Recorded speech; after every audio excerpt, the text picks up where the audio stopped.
أعوذ بالله من الشيطان الرجيم بسم الله الرحمن الرحيم إن الذين يكتمون ما أنزل الله من الكتاب ويشترون به ثمنا قليلا أولئك ما يأكلون في بطونهم إلا النار أولئك ما يأكلون في بطونهم إلا النار ولا يكلمهم الله يوم القيامة ولا يزكيهم ولهم عذاب أليم أولئك الذين اشتروا الضلالة بالهدى والعذاب بالمغفرة فما أصبرهم على النار ذلك بأن الله نزل الكتاب بالحق وإن الذين اختلفوا في الكتاب لفي شقاق بعيد ليس البر أن تولوا وجوهكم قبل المشرق والمغرب ولكن البر من آمن بالله واليوم الآخر والملائكة والكتاب والنبيين وآتى المال على حبه ذوي القربى واليتامى والمساكين وابن السبيل والسائلين وفي الرقاب وأقام الصلاة وآتى الزكاة والموفون بعهدهم إذا عاهدوا والصابرين في البأساء بھی بدلے اس کے ساماناً مول قلیلہ تھوڑا سا، یا بیچتے ہیں اس کو بدلے تھوڑی قیمت کے. اولئک یہ لوگ ما یأکلون نہیں وہ برتے فی بطونہم اپنے پیٹوں میں الا النار الا مگر النار آگ ولا اور نہ یکلمہم اللہ کلام کرے گا ان سے اللہ تعالی یوم القیامتی دن قیامت کے ولا یزکیہم اور نہ پاک کرے گا ان کو ولہم اور ان کے لیے عذاب ہے علیم درد دینے والا یا دردناک. اس آیت میں اللہ رب العالمین فرماتے ہیں کہ بے شک جو لوگ چھپاتے ہیں، یعنی اللہ نے جو کتاب تورات میں اتارا اپنے پیغمبر صلی اللہ علیہ وسلم کی نشانیاں اور دوسرے احکام، اس کو چھپاتے ہیں اور اس کے بدلے تھوڑا سا مول لیتے ہیں، اور وہ اپنے پیٹوں میں آگ کے سوا کچھ نہیں بھرتے، اور قیامت کے دن اللہ نہ تو ان سے بات کرے گا اور نہ ہی ان کو پاک کرے گا، اور ان کو تکلیف کا عذاب ہوگا. استغفراللہ اللہم لا تجعلنا. حق چھپانے والوں کا انجام،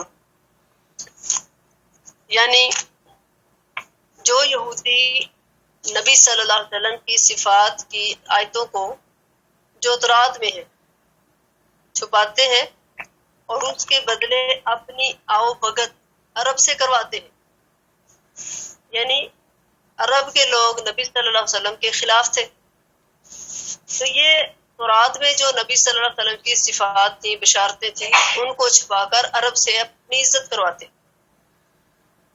اور عوام سے تحفے اور نقدی سمیٹتے رہتے تھے. فرمایا وہ اس گھٹیا دنیا کے بدلے میں اپنی آخرت خراب کر رہے ہیں.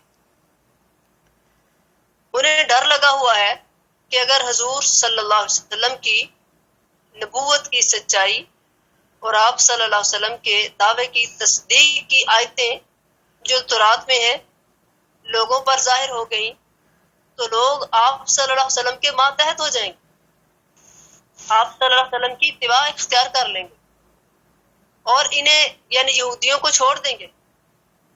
اس خوف سے وہ ہدایت اور مغفرت چھوڑ بیٹھے، اللہ کی نعمت اسلام کا انکار کر بیٹھے اور ضلالت اور عذاب پر خوش ہو گئے۔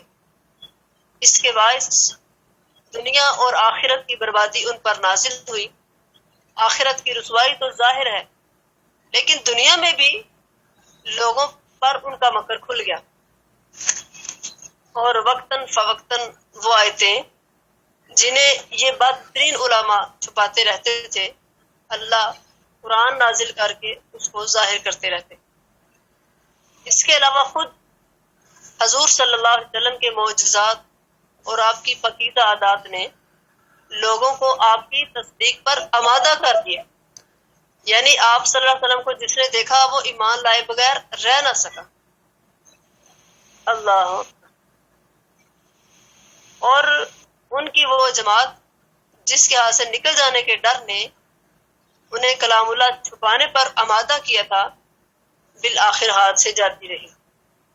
یعنی جس حکومت کے کھو جانے کے ڈر میں نبی صلی اللہ علیہ وسلم کی صفات کو چھپاتے تھے، وہ ختم ہو گئی، کیونکہ اللہ تعالیٰ نے حق کو ظاہر کرنا ہی کرنا تھا۔ ان لوگوں نے حضور صلی اللہ علیہ وسلم سے بیعت کر لی، ایمان لے آئے، اور آپ صلی اللہ علیہ وسلم کے ساتھ مل کر ان حق کے چھپانے والوں کی جانیں لیں اور ان سے باقاعدہ جہاد کیا، اور بتایا کہ ہماری تورات میں یہ باتیں موجود تھی، ہمیں یہودی منع کرتے تھے ظاہر کرنے سے۔ قرآن کریم میں ان کے حقائق چھپانے والی حرکتوں کو جگہ جگہ اللہ نے بیان کیا۔ فرمایا کہ تم جو مال کماتے ہو، جو مال کھاتے ہو، اللہ کا دین چھپا کر، اللہ کی آیات چھپا کر، محمد رسول اللہ صلی اللہ علیہ وسلم کی صفات والی آیتوں کو چھپا کر جو تم مال لوگوں سے وصول کرتے ہو، یہ دراصل آگ کے انگارے ہیں جنہیں تم اپنے پیٹوں میں بھر رہے ہو۔ تو اللہ تعالیٰ نے فرمایا کہ تمہیں ان باتوں سے، ان کاموں سے باز آ جانا چاہیے۔ اللہ فرماتے ہیں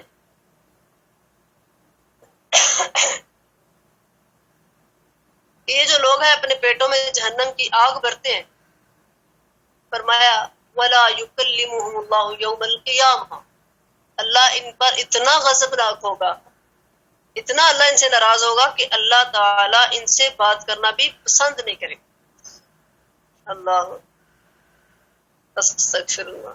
اور قرآن کریم کی ایک اور آیت میں ہے نا، اللہ تعالیٰ نے لوگوں کے بارے میں بھی یہی بات فرمائی ہے کہ جو لوگ یتیموں کا مال ظلمن کھا جاتے ہیں، وہ بھی اپنے پیٹوں میں جہنم کی آگ بھر رہے ہیں، اور قیامت کے دن بھڑکتی ہوئی آگ میں داخل ہوں گے۔ فرمایا جہنم کی آگ جو ہے وہ بڑی سخت ہے۔ حدیث میں ہے رسول اللہ صلی اللہ علیہ وسلم نے فرمایا جو شخص سونے چاندی کے برتن میں کھاتا پیتا ہے وہ بھی اپنے پیٹ میں جہنم کی آگ بھرتا ہے، کیونکہ نبی صلی اللہ علیہ وسلم نے فرمایا یہ ان کے لیے ہے، ہمارے لیے جنت میں ہے، ہمارے لیے آخرت میں ہے، یہ ان کے لیے یعنی کافروں کے لیے دنیا میں، کیونکہ کافر کے لیے دنیا جو ہے وہ جنت ہے، تو اس لیے وہ سونے چاندی کے برتنوں میں کھاتا ہے، تو کسی مومن کے لائق نہیں کہ وہ سونے چاندی کے برتنوں میں کھائے پیے۔ یہ بات جو اللہ تعالیٰ کے حکام کو چھپاتے ہیں وہ بھی ہے، حکام کو چھپا کر لوگوں سے جو مال وصول کرتے ہیں وہ اپنے پیٹوں میں جہنم کی آگ بھرتے ہیں۔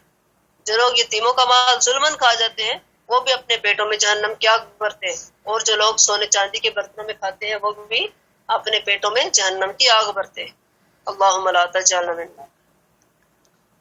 اللہ تعالیٰ نے فرمایا کہ یہ جو لوگ ہیں قیامت کے دن اللہ ان سے بات چیت بھی نہیں کرے گا، ولا یزکیہم، اور انہیں پاک بھی نہیں کرے گا، ولہم عذاب علیم، اور ان کے لیے دردناک عذاب ہے، المناک عذاب ہے۔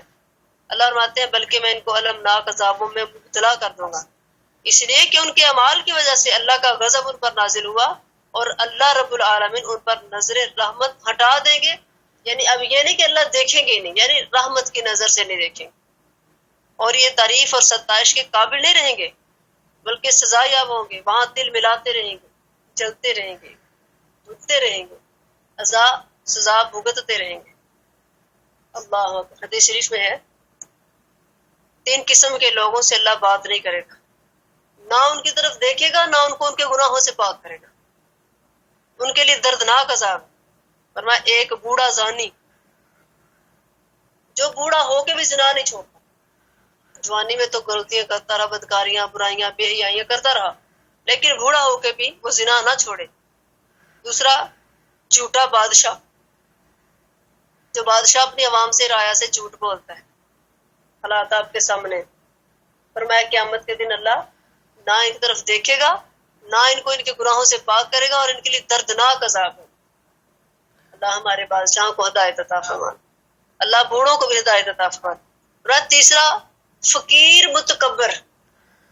متکبر فقیر ہے، غریب ہے لیکن تکبر کرتا ہے، اس کے پاس کچھ بھی نہیں ہے، لوگوں کے مالوں پہ خوش ہوتا ہے یا لوگوں کے مالوں کو اپنا کہتا ہے، تو وہ متکبر فقیر ہے. فقیر ہے لیکن پھر بھی تکبر کرتا ہے. مثال کے طور پہ اس کے پاس کھانے پینے کے لیے بھی کچھ نہیں ہے، لیکن کسی فنکشن پہ کسی موقع پہ لوگوں کے ساتھ شریک ہوتا ہے تو لوگوں سے مانگ کے لے کے اپنے وہ فنکشن کو اٹینڈ تو کرتا ہے لیکن فخر کرتا ہے، یہ دکھلاوا کرتا ہے کہ سارا کچھ میرا ہے. تو ایسے متکبر فقیر کی طرف اللہ رحمت کی نظر سے نہیں دیکھیں. اللہم لا تجعلنا. فرمایا کہ ان لوگوں نے ہدایت کے بدلے گمراہی لے لی. انہیں چاہیے تھا کہ تورات میں جو خبریں حضور صلی اللہ علیہ وسلم کی نسبت تھیں انہیں ان پڑھوں تک پہنچاتے، لوگوں تک حق بات پہنچاتے، لیکن اس کے بدلے انہیں چھپا لیا، اور انہوں نے خود بھی آپ صلی اللہ علیہ وسلم کا انکار کر دیا اور آپ صلی اللہ علیہ وسلم کی تکذیب کی. ان کے اظہار پر جو نعمتیں، جو رحمتیں انہیں ملنے والی تھی، ان کے بدلے زحمتیں اور عذاب اپنے سر لے لیے. تو اللہ فرماتے ہیں ان کے لیے دردناک عذاب ہے.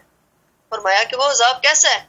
فرمایا کہ وہ دردناک اور حیرت انگیز عذاب ہوں گے کہ دیکھنے والا حیران رہ جائے گا.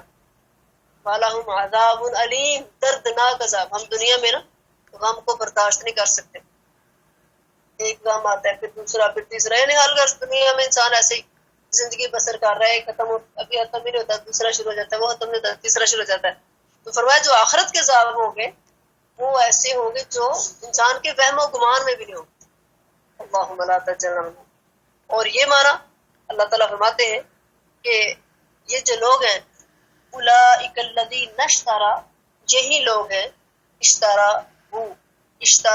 وہ ہے نا، اس کو ہم پڑھیں گے اگر بنائے گا تو پڑھیں گے اشتروا، جنہوں نے خرید لیا الضلالۃ گمراہی کو بالہدا بدل ہدایت کے. یہ بھی پڑھ سکتے ہیں اولئک الذین، یہی وہ لوگ ہیں اشتروا جنہوں نے مول لی یا خرید لی الضلالۃ گمراہی بالہدا بدل ہدایت کے، والعذاب اور عذاب کو بالمغفرت بدلے بخشش کے.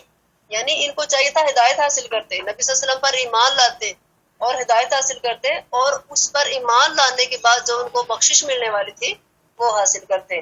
اور فرمایا فما اصبرہم، بس کیا صبر کرتے ہیں وہ علی النار، اوپر آگ کے. اللہ اکبر. اب دیکھیں اللہ تعالیٰ کا نا ایک بڑا دکھ والا انداز ہے.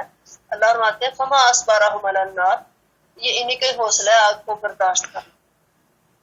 ان کو بتا دیا گیا ہے کہ تمہارے جو اعمال ہے نا اچھے نہیں ہیں. فرمایا کہ تمہارے اعمال اللہ کے حکم کے مطابق نہیں ہے، اللہ اس کے رسول کی نافرمانیوں والے تمہارے اعمال ہیں. اگر تم باز نہیں آؤ گے تو دردناک عذاب ہوگا. اللہ رحمت کی نظر سے نہیں دیکھے گا، اللہ تمہیں تمہارے گناہوں سے پاک بھی نہیں کرے گا، دردناک عذاب دے گا. فرمایا اس کے باوجود بھی تم نہ سمجھو، ہدایت چھوڑ کے گمراہی کو مول لو، بخشش کو چھوڑ کے تم عذاب کو مول لو. تو فرمایا فما اصبرہم علی النار، تمہارا ہی حوصلہ ہے آگ کو برداشت کرنا. اللہ اکبر. اور یہ بھی مانا ہے کہ انہیں آگ کے عذاب کی برداشت پر کس چیز نے آمادہ کر دیا. آج ہم کہتے ہیں پہلے ہم بڑے لیکن اگر میں نے یہ گناہ کر لیا تو کیا ہو گیا، چلو کوئی بات نہیں، پہلے بھی بڑے گناہ کیے، اگر ایک یہ کر لے تو پھر کیا. یعنی لوگ نا مذاق کرتے، طنز کرتے، پہلے ہم بڑے نیک ہیں اگر آج ہم نیکی کر لیں. کہتے کیا ہے کہ اگر یہ بھی گناہ کر رہے تو پھر کیا ہوگا، زندگی تو مزے کی گزار رہے ہیں، لیکن اس فانی زندگی کو مزے سے گزارتے گزارتے باقی زندگی کو خراب نہ کر لیں. تو فرمایا وہ جو آگ ہے نا، آگ کی شدت ہے، آگ کے عذاب کی برداشت پر اللہ فرماتے ہیں پتہ نہیں کس چیز نے ان کو آمادہ کر دیا ہے. ان کو بتایا بھی گیا کہ آگ بڑی سخت ہے، پھر بھی اس کو برداشت کرنے کے یہ تیار ہے. فرمایا جو یہ اللہ کی نافرمانی میں مشغول ہو گئے ہیں، پتہ نہیں کس چیز نے ان کو عذاب پر مبتلا کر دیا ہے، آمادہ کر دیا ہے. پھر اللہ تعالیٰ فرماتے ہیں یہ لوگ جو ہے نا عذاب کے مستحق اس لیے ہوئے، ذالک، یہ جو عذاب ہے نا یہ کیوں نازل ہوا.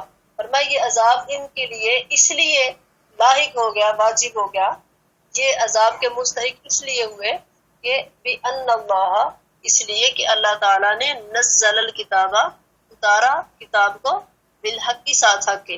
فرمایا یہ عذاب ان کو اس لیے ہوگا کہ اللہ نے کتاب جو تھی نا تورات یا انجیل یا قرآن ساری کتابیں اللہ نے سچی اتاری تھی. وَإِنَّ الَّذِينَ اور بے شک وہ لوگ اختلافو جنہوں نے اختلاف کیا فی الکتابی کتاب میں لفی شقاق بعید البتہ دور کی مخالفت میں ہے. اس مخالفت اور ضد اور سرکشی کی وجہ سے ان کو یہ عذاب ہو. یہ کتاب سچی اتاری یعنی تورات بھی سچی تھی انجیل بھی سچی تھی قرآن مجید بھی ساری آسمانی کتابیں اور جن لوگوں نے اختلاف کیا وہ ضد میں یعنی سچائی سے دور جا پڑے. یہ آیات جو ہیں چاہے وہ علماء یہود میں نازل ہوئی ہیں جو دنیاوی مال و جاہ کے حصول کی خاطر تورات میں ذکر کیے ہوئے نبی صلی اللہ علیہ وسلم کے اوصاف چھپاتے رہے تھے، مگر اس سے ہر وہ شخص مراد ہو سکتا ہے جو دنیاوی مفاد کی خاطر دین فروشی کرتا ہے، دنیاوی فائدوں کے لیے دین کو بیچ دیتا ہے. اور فرمایا نا جو اللہ نے فرمایا نا وَلَا يُكَلِّمُهُ اللَّهُ اس میں نفی خطاب ہے بطریقے لطف و عنایت ہے، یعنی یہ سارے لوگ ایسے ہیں کہ اللہ قیامت کے دن رحمت کی نظر سے ان کی طرف دیکھے گا ہی نہیں، ورنہ عطاب اور زجر و توبیع تو باری تعالیٰ زجر و توبیع کے ساتھ تو اللہ ان سے مخاطب ہوں گے، غصے سے بولیں گے لیکن نظر رحمت سے نہیں دیکھیں گے.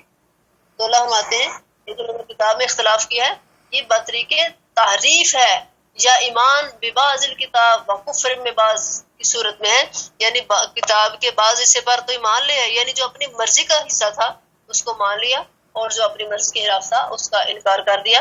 تو یہ بھی اللہ نے فرمایا، یا پھر اس میں لفظی تحریف کر دی تبدیلی کر دی یا مانوی اپنی مرضی سے اس کا معنی مفہوم بدل دیا. تو اللہ تعالیٰ فرماتے ہیں یہ جو لوگ ہیں اس لیے عذاب کے مستحق ہوئے کہ انہوں نے اللہ کی باتوں کو ہنسی اور کھیر سمجھا اور جو کتاب اللہ حق کو ظاہر کرنے اور باطل کا نابود کرنے کے لیے اتری تھی انہوں نے اس کی مخالفت کی، ظاہر کرنے کی باتیں چھپائیں، اللہ کے نبی صلی اللہ علیہ وسلم سے دشمنی کی، آپ صلی اللہ علیہ وسلم کی صفتوں کو ظاہر نہ کیا.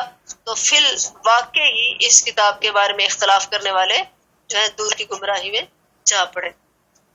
آگے اللہ رب العالمین فرماتے ہیں لیس البر نہیں ہے نیکی ان یہ کہ تولو تم منہ پھیر لو وجوہکم اپنے چہروں کو قبلہ طرف المشرقی مشرقی والمغربی اور مغرب کی ولیکن اور لیکن البر نیکی من اس شخص کی ہے آمانا جو ایمان لایا باللہ ساتھ اللہ تعالیٰ کے والیوم الآخری والیوم اور دن کے الآخر آخرت کے اور دن آخرت کے یعنی آخرت کے دن پر ایمان لایا قیامت کے دن پر ایمان لایا والملائکۃ فرشتوں کے یعنی فرشتوں کے اوپر ایمان لایا والکتابی اور کتاب کے اوپر ایمان لایا والنبیین اور سارے نبیوں پر ایمان لایا وآت المال اور دیا مال علی اوپر حب ہی اس کی محبت کے ذوی القربا قریبی رشتہ داروں کو والیتاما اور یتیموں کو والمساکین اور مسکینوں کو وابن السبیلی اور مسافروں کو والسائلین اور سوال کرنے والوں کو وفی الرقاب اور گردن کو چھڑانے والوں کو یعنی ان کو مال دیا یا گردن کے چھڑانے میں یعنی غلام کو آزاد کروانے میں جو مال خرچ کیا وقام اور قائم کیا الصلاۃ نماز کو وآتا اور دیا الزکاۃ زکات کو والموفون اور پورا کرنے والے بعہدہم اپنے عہد کو اذا جب عاہدوا عہد کرے والصابرین اور صبر کرنے والے بالبأساء تنگی میں یعنی فقیری میں والضراء اور تکلیف میں یعنی بیماری میں وحین البأس اور وقت لڑائی کے حینا وقت البأس لڑائی کے اولئک الذین یہی وہ لوگ ہیں صدقوا جنہوں نے سچ بولا یعنی جو اپنے دعوی ایمان میں سچے ہیں واولئک اور یہ لوگ ہم المتقون وہی پرہیزگار ہیں.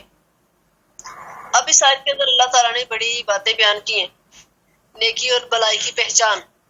اس پاک آیت کی اس پاکیزہ آیت میں یعنی قرآن پاک سارا ہی پاک ہے، اس پاک آیت میں صحیح عقیدے اور راہ مستقیم کی تعلیم ہو رہی ہے. حضرت ابو ذر رضی اللہ عنہ نے جب حضور علیہ الصلوۃ والسلام سے ایمان کے بارے میں سوال کیا کہ ایمان کیا چیز ہے، تو آپ صلی اللہ علیہ وسلم نے اس آیت کی تلاوت فرمائی. پھر یہی سوال کیا آپ صلی اللہ علیہ وسلم نے، فرمایا سنو، نیکی سے محبت اور برائی سے دشمنی جو ہے یہ ایمان ہے. نیکی سے محبت اور برائی سے نفرت یہ کیا ہے؟ ایمان ہے. تو بہرحال کہتے ہیں یہ سند جو ہے منقطع ہے، لیکن ابو ذر سے اس حدیث کو روایت کرتے ہیں.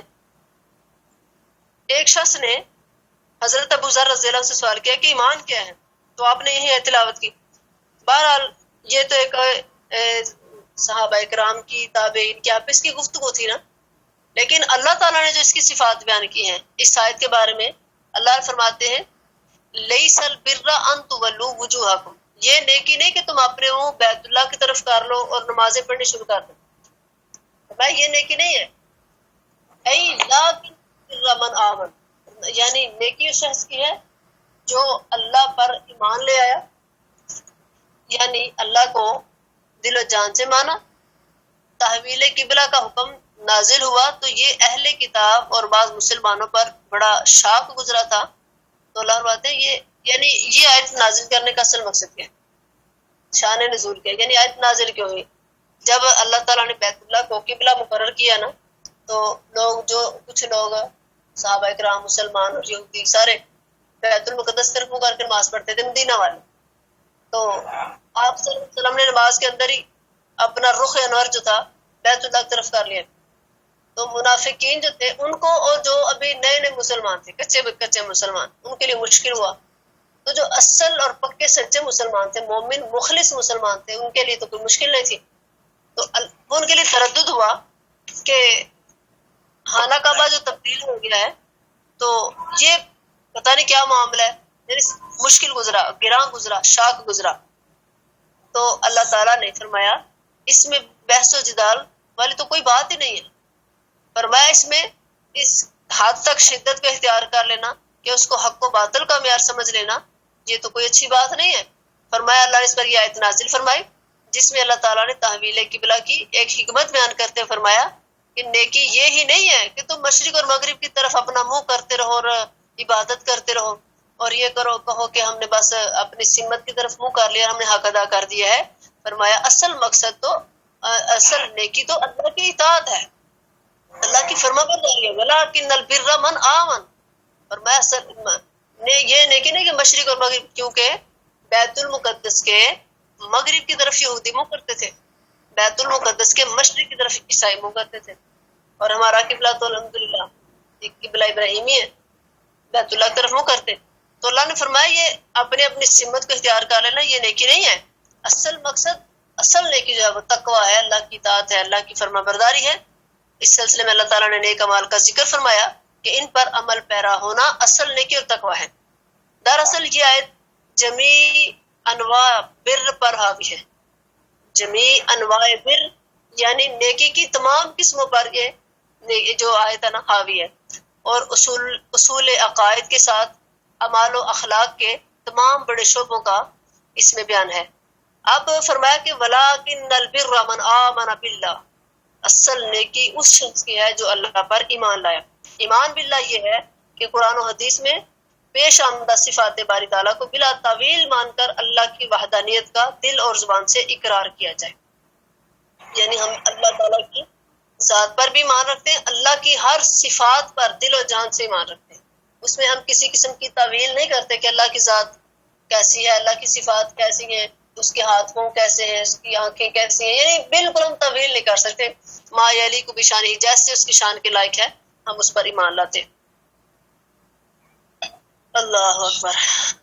اور فرمایا کہ نیکی اس شخص کی ہے جو اللہ پر ایمان لائے، آخرت کے دن پر ایمان لائے، قیامت کے دن پر. قیامت پر حق ہے، قیامت آئے گی، قیامت کا دن سچا ہے، اس میں کوئی شک نہیں ہے. وہ ہار و جیت کا دن ہے، وہ فیصلے کا دن ہے، وہ جزا سزا کا دن ہے، وہ انصاف کا دن ہے. یعنی اس دن اللہ تعالیٰ اپنے کرسی پر جلوہ افروز ہوں گے تو اللہ تعالیٰ ساری انسانیت کے درمیان انصاف کے فیصلے کر دیں گے. قیامت آئے گی، نیکوں کو نیکی کا بدلہ جنت، بروں کو برائی کا بدلہ جہنم. تو اللہ فرماتے ہیں پھر اللہ کے فرشتوں پر ایمان لانا کہ اللہ کے سارے فرشتے ہیں، اللہ کی مخلوق ہے، اللہ نے ان کو اپنے ایک خاص قسم کی مخلوق بنایا ہے جو ہر وقت اللہ کی تسبیحات، تحمیدات، تمجیدات بیان کرتے ہیں۔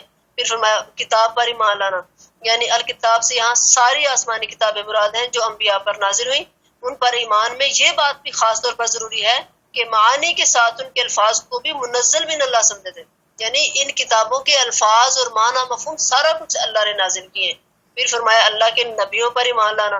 اچھا اب کتاب میں ساری کتابوں پر ایمان لانا ہے، لیکن جو قرآن پاک ہے اس کو اشرف الکتب کہا گیا، یعنی ساری کتابوں سے افضل اور آخری کتاب مانا جائے، اور یہ کہ پہلی کتابوں کی یہ کتاب جو ہے نا مصدق ہے، یہ پہلی کتابوں کی تصدیق کرتی ہے۔ تو فرمایا اللہ تعالیٰ نے اصل نیکی تو اس شخص کی ہے جو کتابوں پر ایمان لائے، والنبیین تمام نبیوں پر ایمان لانا، جملہ انبیاء کو بشر ماننا یہ بھی ایمان ہے۔ نبیوں پر ایمان کیا ہے کہ ان کو انسان مانا جائے، اللہ نے جتنے بھی پیغمبر بھیجے آدمیوں میں سے بھیجے ہیں اور انسانوں میں سے بھیجے ہیں اور مرد بھیجے ہیں۔ فرمایا اس بات پر بھی ایمان رکھا جائے اللہ تعالیٰ کی طرف سے مبعوث مانا جائے، اور نبی کریم صلی اللہ علیہ وسلم کو خاتم النبیین صلی اللہ علیہ وسلم تسلیم کیا جائے۔ پھر فرمایا وَآتَ الْمَالَ عَلَى حُبِّهِ، اللہ کی محبت پر مال دینا، اللہ کی رضا کے لیے مال دینا، اللہ کو خوش کرنے کے لیے صلہ رحمی کرنا یا کسی کے کام آنا ہے۔ نبی صلی اللہ علیہ وسلم کا فرمان ہے جو دنیا میں کسی کی تکلیف کو دور کرے گا اللہ قیامت کی سختیوں میں سے اس کی سختیوں کو دور کر دے گا۔ سبحان اللہ۔ تو فرمایا وَآتَ الْمَالَ عَلَى حُبِّهِ، اللہ کی محبت پر جو ہے مال خرچ کرنا، کس کے لیے؟ ذوی القربہ، سب سے پہلے آئے قریبی رشتہ دار اپنے، لیکن آج ہم جتنی نفرت اپنوں سے کرتے نا اتنی کسی سے بھی نہیں کرتے۔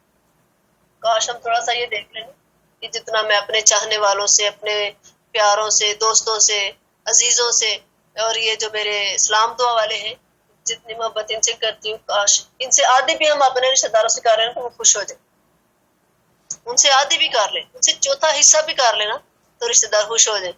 لیکن ہم اپنے رشتہ داروں کو اہمیت نہیں دیتے، ہم دوستوں کو، عزیزوں کو بڑی اہمیت دیتے ہیں۔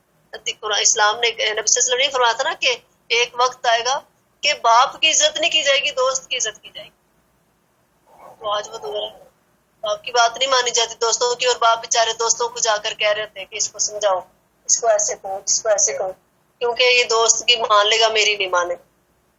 اللہ یعنی صلہ رحمی کرنا، فرمایا اپنے رشتہ داروں کو دینا، یتیموں مسکینوں کو، یتیموں کے سر پہ ہاتھ رکھنا شفقت کے ساتھ۔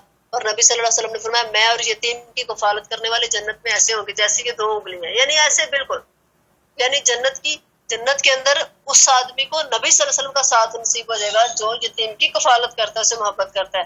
اور مسکین وہ شخص ہے جو غریب ہے، مسکین ہے، فقیر ہے، دو وقت کا کھانا اس کے پاس میسر نہیں ہے، ایک وقت کا کھا لے دوسرے وقت کا نہیں ہے، سفید پوش ہے، لوگوں سے مانگتا بھی نہیں ہے، اپنی غربت کو چھپاتا ہے کہ کیا ہوا مجھے رب نے نہیں دیا، یہ تو اس کی مرضی پر موقوف ہے۔ پر میں ایسے مسکین کو بھی دینا، مسافر جو ہو تو بڑا امیر لیکن سفر میں کسی حادثے کی بنا پہ اس کا مال ضائع ہو گیا، وحالی ہاتھ ہو گیا، تو پھر میں اس کے ساتھ بھی نیکی کرنا، یہ نیکیاں ہیں۔ بس سائرین جو آپ سے مانگنے کے لیے ہیں ان کو دینا، یہ نیکیاں ہے۔ جو سوال کر رہے ہیں اللہ پر مسائل فلا تنہا، مانگنے والے کو ڈانٹنا نہیں ہے، مانگنے والے کو جھڑکنا نہیں ہے۔ تیسرے اس بارے میں ہم نے پڑھا ہے کہ اگر وہ آپ سے مانگ رہے ہیں، آپ کے پاس کچھ نہیں ہے، قول معروف و مغفرۃ خیر من صدقۃ یتبعها اذی، دے کر جتلانا، تکلیف دینا یا اس کو ایذا دینا اس صدقے سے بہتر ہے کہ بندہ نہ دے، اچھی بات کر دے۔ جس کو دے کر احسان جتلانا ہے بہتر یہ ہے اس کو اچھی بات کہہ دے کہ ابھی میرے پاس نہیں ہے، جب ہوگا تم آ جانا، یعنی دے کے جتلائے نہیں، تکلیف نہ دے۔ تو فرمایا اس کی سوال کرنے والے جو ہیں ان کو ڈانٹنا بھی نہیں، ان کو دے دینا۔ وفر رقاب، غلاموں کو آزاد کرنے والا۔ اب غلاموں میں نبی صلی اللہ علیہ وسلم نے فرمایا کوئی شخص اپنے والد کا حق ادا نہیں کر سکتا کسی بھی صورت، سوائے ایک صورت کے کہ اگر وہ اپنے باپ کو کسی کا غلام پائے تو اپنے باپ کو اس سے خریدے اور اپنے باپ کو آزاد کر، سمجھ لو اس نے اپنے باپ کا حق ادا کر دی، اتنی بڑی نعمت ہے آزاد۔ تو فرمایا غلاموں کو آزاد کرنے میں اپنا مال خرچ کرے۔ اس کے بعد فرمایا نماز کو قائم کرنا، نماز کو درستگی کے ساتھ ادا کرنا۔ نماز نبی صلی اللہ علیہ وسلم کی آخری وصیت نماز، اور جو بھی مسلمان ہوتا سب سے پہلے اس کو نماز کی تعلیم دیتے، جو بھی سب سے پہلے مسلمان ہوتے ہیں سب سے پہلا کام نبی صلی اللہ علیہ وسلم کیا کرتے تھے؟ نماز کی تعلیم دیتے. نماز ایک ایسا فریضہ ہے کہ یہ بیمار کو بھی معاف رہے. روزے میں رخصت ہے لیکن نماز میں رخصت ہے نہیں ہے. اور یہ اتنا ایک اللہ سے ملنے کا وسیلہ ہے، قرب کا ایک ذریعہ ہے کہ اللہ تعالیٰ ہر حال میں انسان کو پسند کرتے کہ میرے دربار میں حاضری دے. اگر بیمار ہے کھڑا نہیں ہو سکتا بیٹھ کے پڑھ لے، بیٹھ کے نہیں پڑھ سکتا لیٹ کے پڑھ لے، شر سے جیسے بھی ممکن ہے. یہاں تک کہ اگر جہاد کر رہے ہو، نماز کا وقت ہو گیا اور آپ کو لگتا ہے کہ ابھی مار کا قتال بہت گرم ہے، یعنی بڑی گرم جوشی سے جہاد ہو رہا ہے، تو نماز کا وقت آ گیا تو سواری کے اوپر بیٹھے بیٹھے نماز پڑھتے جاؤ، تلواریں بھی چلاتے جاؤ. اگر امن کی کچھ یعنی کہ خوف کچھ کم ہوا ہے تو پھر وہ نماز خوف کے کچھ طریقے بھی انشاءاللہ 5 بار پڑھیں گے اللہ کے حکم سے.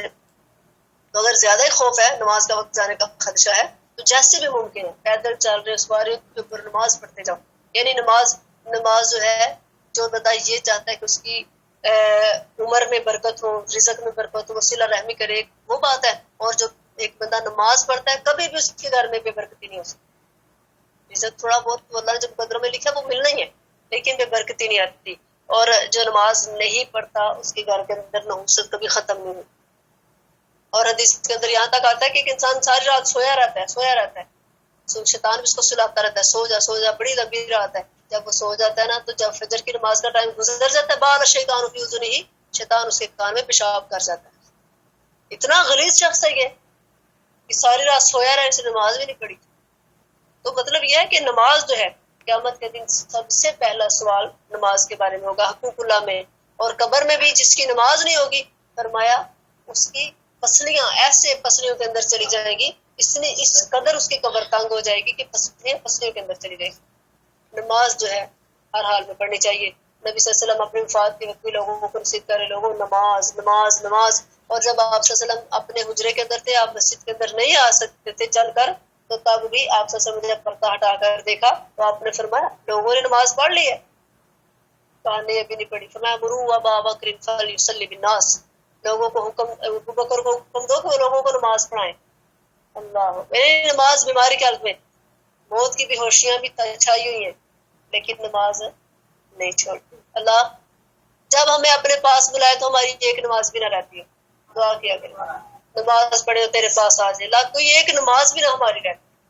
دعا کیا کرے اللہ ہماری نماز پڑھ لے تیرے پاس آ جائے.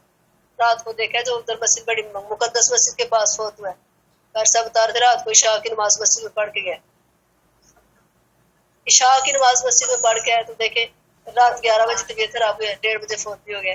میں سوچ رہی تھی کتنا خوش نصیب ہے کہ اس کی ایک نماز بھی نہیں ضائع ہوئی. اللہ ہم سب کی بھی ایسے ہی اللہ میں توفیق دے کہ ہماری کوئی نماز بھی ضائع نہ ہو. تو اللہ فرماتے ہیں نماز کو قائم کرنا، وآت الزکاۃ، زکات دینا. زکات جو ہے بہت اہم فریضہ ہے اسلام کے ارکان میں. جس طرح نماز اسلام کے رکنوں میں سے ہے، اسی طرح جو ہے زکات بھی اسلام کے ارکان میں سے ہے. تو فرمایا زکات ادا کرنا. زکات نہ دینے والے کے مال کو قیامت کے دن جہنم کی آگ میں گرم کیا جائے گا. حدیث کے اندر آتا ہے اس کے مال کی سلاخیں بنائی جائیں گی، ان سلاخوں کو جہنم کی آگ سے تپایا جائے گا، پھر اس کے پیشانیوں پہ، اس کی پشتوں پہ، اس کے پیروں پہ داغ دیے جائیں گے. اور ایک روایت میں ہے کہ اس کے مال کو گنجے سانپ کی شکل دے دی جائے گی، وہ اس کے پیچھے بھاگے گا یہاں تک کہ اس کو پکڑ لے گا، پھر اس کو ڈسے گا اور کیا کہے گا آنا مالو کا آنا کنزو کا، میں تیرا مال ہوں، میں تیرا خزانہ ہوں. یہ وہ مال ہوگا جس کو گن گن کے دنیا میں رکھتا رہا ہوگا اور اس کو جو ہے اللہ کی راہ میں خرچ نہیں کیا ہوگا. اور نبی صلی اللہ علیہ وسلم کی حدیث ہے کہ صدقہ کرنے سے کبھی بھی مال کم نہیں ہو، اللہ اس میں برکت عطا کر دیتے ہیں، اس کو زیادہ عطا کر دیتے ہیں. تو حدیث کے اندر یہ بھی ہے کہ جس اصل بندہ کہتا ہے مالی مالی، یقول العبد مالی مالی، بندہ کہتا ہے میرا مال میرا مال، حالانکہ اس کے مال میں سے اتنا ہی حصہ ہے جس نے کھا لیا، ہضم کر لیا، کپڑا پہن لیا، بسیدہ کر لیا، اور جو اللہ کی راہ میں دے لیا، آخرت کے لیے ذخیرہ کر لیا، باقی جو بچ گیا وہ تو لوگوں کے لیے. اور آپ دیکھتے ہیں میت ادھر ہی پڑی ہوتی ہے تو مال تقسیم ہو رہا ہوتا ہے، بٹوارے ہو رہے ہوتے ہیں اور لڑائیاں ہو رہی ہوتی ہیں، باپ کی میت کو دفن کرنے کے بھی مسائل پیدا ہو جاتے ہیں بعض اوقات. تو فرمایا مال کی زکات دینا. اصل نیکی یہ ہے، تم کہتے ہو کہ بیت اللہ کی طرف منہ کر لیا، مشرق کی طرف کر لیا، مغرب کی طرف کر لیا نیکی، میں نہیں، نیکیاں یہ ہیں، یہ کام کرو نیکی والے. والموفون بعہدہم اذا عاہدوا، اپنے عہد کو پورا کرنے والا. قیامت کے دن اللہ فرماتے ہیں عہد کے بارے میں بھی سوال ہوگا جو لوگ اللہ سے وعدہ کر کے توڑتے ہیں ان سے بھی پوچھا جائے گا، جو لوگوں سے وعدہ کر کے توڑتے ہیں ان سے بھی پوچھا جائے گا. اور فرمایا وعدہ کو پورا کرنے والا جو ہے وہ مومن ہے، اور جو وعدہ خلافی کرنے والا وہ منافق ہے. فرمایا لا ایمان من لا امانۃ لہ، حدیث ہے نبی صلی اللہ علیہ وسلم کی. اور صحابہ کرام بیان کرتے ہیں کہ جو راوی حدیث ہے وہ